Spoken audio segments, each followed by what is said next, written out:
노벨상의 노다지 초전도체. 13. 저온 핵융합. 1. 브라질은 세계에서 5번째로 큰 나라이며 국토의 대부분이 밀림으로 되어 있는 천연자원의 보고이다.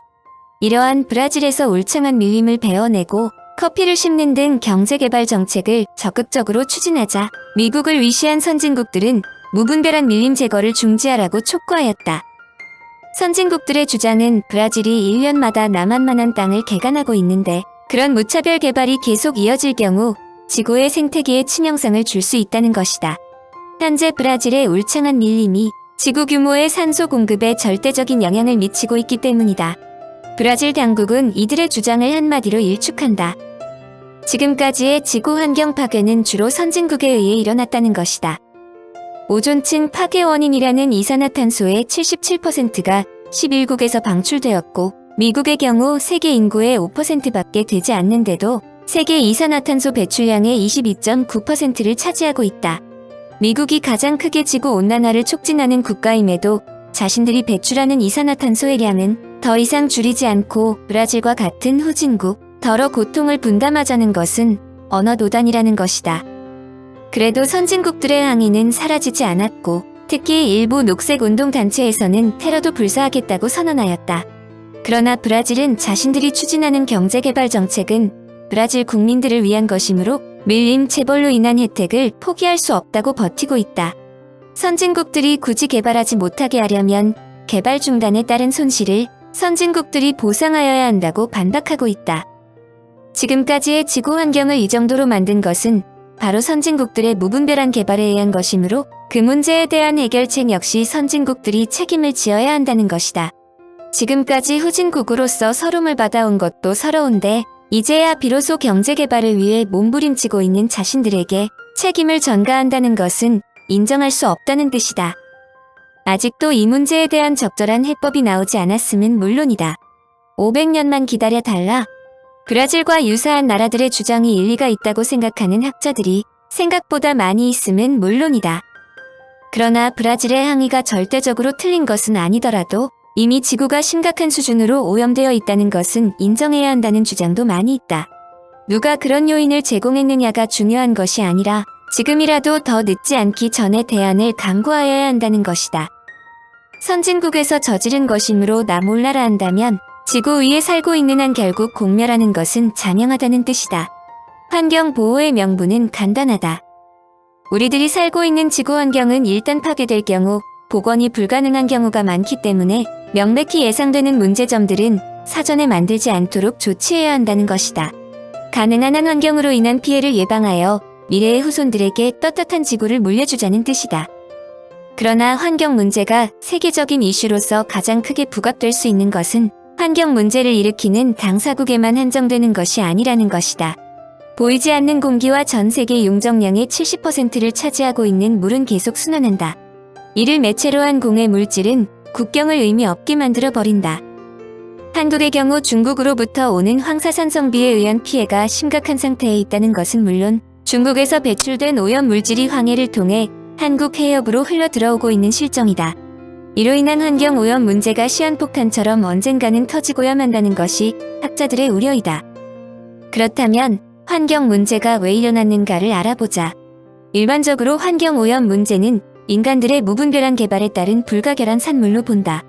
기술 개발이란 인간이 보다 나은 삶, 즉 보다 적은 노동력으로 보다 나은 효과를 얻고자 하는 염원에서 발단된다. 즉 기술 개발은 에너지 공급 문제로 귀결된다는 뜻이다. 그렇다면 인간이 사용하는 에너지는 어디에서 얻어지고 있는가? 원천적으로 에너지는 현지구 안에 보존되어 있는 자원으로부터 얻어진다. 그 자원은 지구가 태초에 생성될 때부터 만들어져 있던 것과 태양에 의해 새롭게 생성될 수 있는 것으로 나뉘어진다. 그러나 지구 안에 보존된 천연 자원의 대부분은 한 번 사용하면 다시 회수할 수 없기 때문에 언젠가는 고갈되어 버린다. 반면에 태양이 존재하는 한 유기물에 의해 새로운 에너지 자원이 계속적으로 만들어질 수 있다. 그러나 태양 에너지에 의해 생성되는 자원이라 할지라도 지구라는 행성이 태양의 에너지를 충분히 활용할 수 있을 때에만 가능하다는 것이 문제점이다. 지구가 완전히 파괴된다면 태양으로부터의 에너지 공급 자체가 의미가 없다는 뜻이다. 지구 환경을 보호해야 하는 이유이다. 그러나 학자들이 환경 보호 문제를 거론하는 것은 매우 색다른 데 있다. 그들은 우선 인간이 필요로 하는 에너지 문제를 궁극적으로 해결할 수 있다는 생각에서 출발한다는 것이다. 그것은 수소로부터 에너지를 얻는 것이다. 독자들은 맹물 자동차라는 말을 들어보았을 것이다. 자동차를 몰고 가다가 연료가 떨어지면 물을 채우면 된다는 뜻이다. 수소를 이용할 경우 공의 문제는 원천적으로 사라진다. 그러므로 이를 꿈의 에너지라고 한다. 그러나 맹물 자동차 즉 수소 자동차가 많은 장점이 있음에도 실용화가 되지 않는 것은 맹물로부터 수소를 얻는 것이 매우 어렵다는 것이다. 전기분해로 수소를 얻는 방법이 있고 핵융합으로 얻는 방법이 있다. 꿈의 에너지란 핵융합을 통하여 에너지를 얻는 방법을 말하나 아직 실용화에는 거리가 멀다.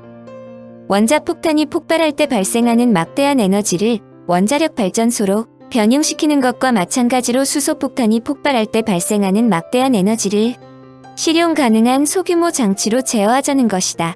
그런데 현재의 기술로 수소폭탄을 만드는 방법은 핵융합에 필요한 고온을 얻기 위해 원자폭탄을 먼저 폭발시키는 것이다.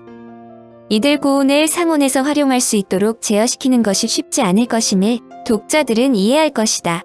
그러나 학자들은 비관하지 않는다. 1978년도 에너지 파동에 의해 미국 애틀랜타에서 세계 태양에너지학회가 열렸을 때 미국의 블레이크 박사는 꿈의 에너지인 맹물로부터 수소를 얻는 방법은 언젠가 반드시 실현될 것이라고 설명했다. 그의 설명이 다소 엉뚱하다. 과학사를 보면 한 세기마다 특출한 천재가 나타나 현대 과학 문명을 이뤘는데 앞으로 5명만 더 태어나면 된다는 것이다. 15세기의 니콜라스 코페르니쿠스, 16세기의 갈릴레오 갈릴레이, 17세기의 아이작 뉴턴, 18세기의 앙투안 로랑 라부아지에르, 19세기의 알베르트 아인슈타인이다.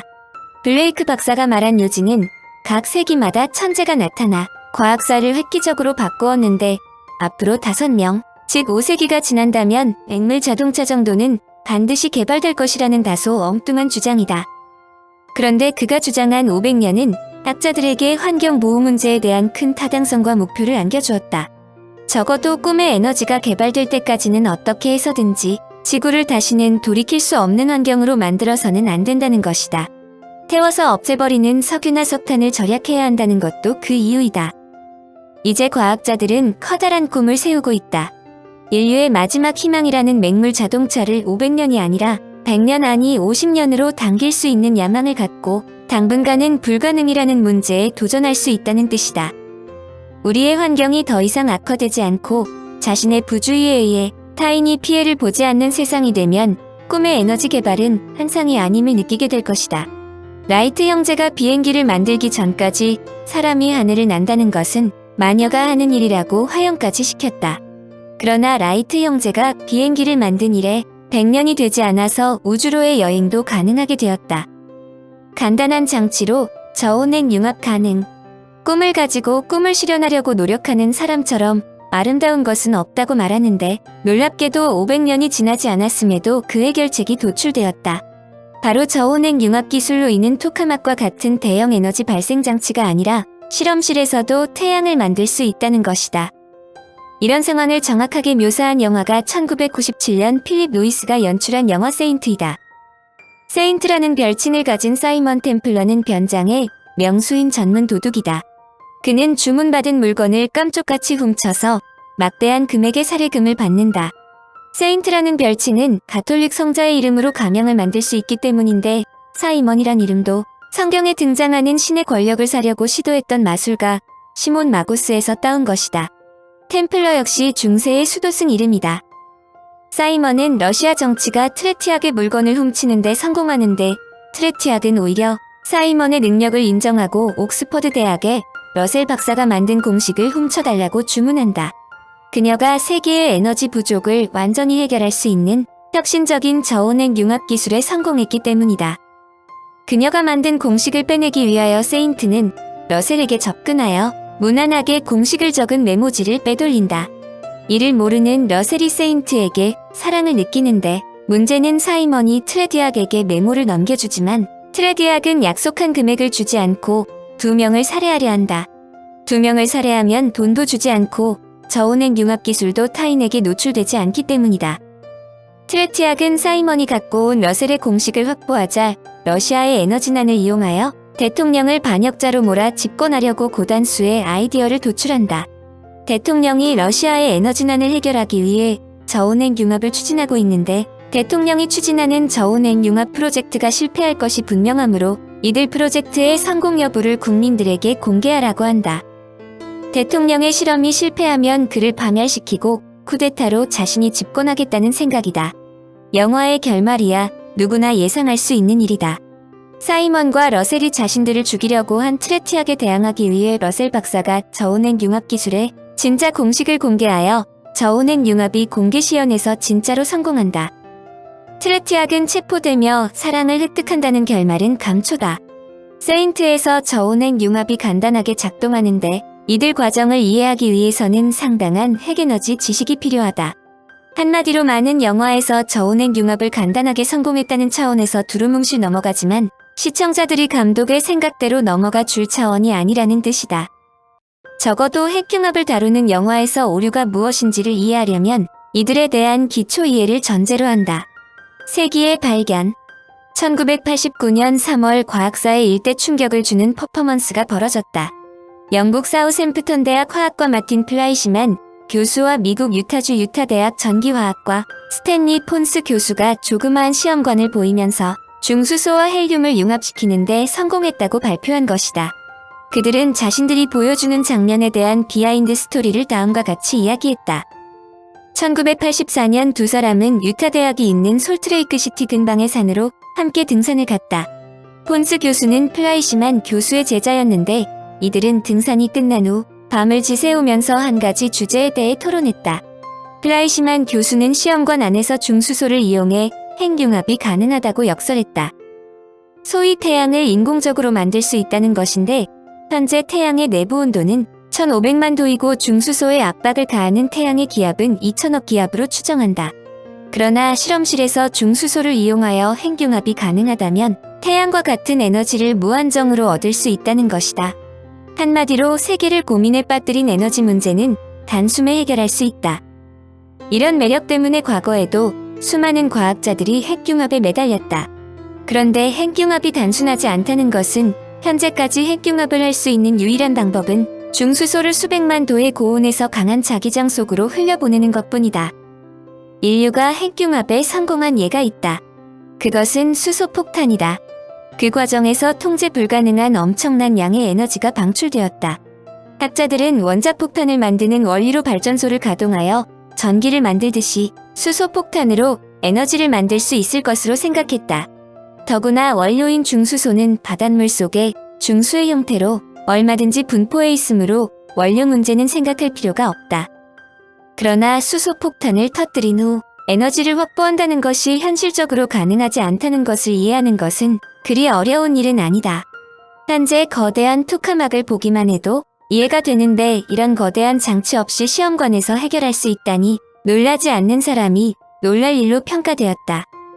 플라이시만 교수의 아이디어는 간단했다.